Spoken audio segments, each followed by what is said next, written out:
Welcome the all content vlog में आप सभी भाइयों का हार्दिक स्वागत है। तो जयकारा शेरवाली तक बोल सच्चे दरबार की जय।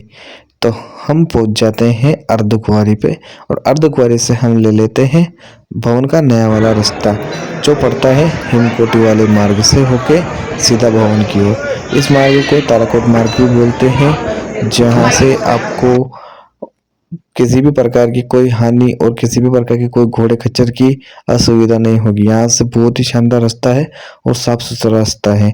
इस पे ज़्यादातर व्यक्तियों का ही आना जाना होता है और अर्धकुंवारी से भवन तक यहाँ पे ई रिक्शा चलता है, जिसका कास्टिंग होता है 350 पर हेड के हिसाब से, कुछ हाँ ऐसे ही रहता है मतलब।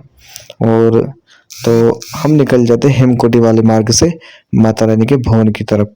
तो हम यहाँ पे आके देखते हैं तो हमको बहुत ही खूबसूरत खूबसूरत छोटे छोटे बंदर दिखाई देते हैं जो अपने ही अंदर मौज मस्ती कर रहे थे और हमने कुछ इनकी फोटोग्राफी वीडियोग्राफी भी की।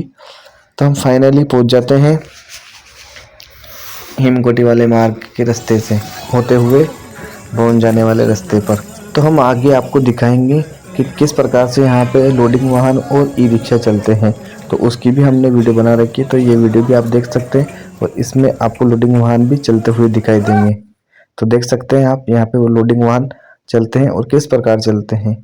ये देखो हमारे जो सामने से हम निकल रहे हैं तो ये सामने से गाड़ी आती है और ये अर्धकुंवारी और ताराकोट वाले मार्ग से नीचे डायरेक्ट कटरा जाती है, पर इसमें कोई किसी को बिठाता नहीं है और बिठाते तो बहुत ही ज़्यादा चार्ज लेता है। तो आपको भी कभी इन रास्तों की याद आती है या फिर कभी आप इन रास्तों पे चले हैं तो जय माता दी जरूर लिखें, क्योंकि माता रानी के इन पथ पर चलने से हमको बहुत ही शानदार अनुभूति महसूस होती है।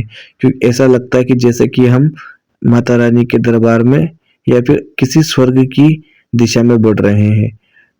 यहाँ पे चलने का अनुभव और इन पहाड़ों पे चलने का अनुभव कुछ अलग ही हमको महसूस होता है, क्योंकि ये जो रास्ते हैं हमें जिंदगी भर मरते दम तक याद रहेंगे, क्योंकि इन रास्तों से हमारी एक एक यादें जुड़ी हुई है। इन रास्तों पे चलने का सौभाग्य हर किसी को ही प्राप्त नहीं होता है, क्योंकि जब तक माता रानी नहीं बुलाती कोई इन रास्तों पे चल नहीं सकता है और कोई माता रानी के दरबार में नहीं जा सकता। तो हमारा जो छोटा सा बाबू था उसने भी बहुत ही इंजॉय किया और जय माता दी के नारे लगाते लगाते माता रानी के दरबार में वो भी पहुंचा। इसने भी बहुत ही जयकारे लगाए माता रानी के।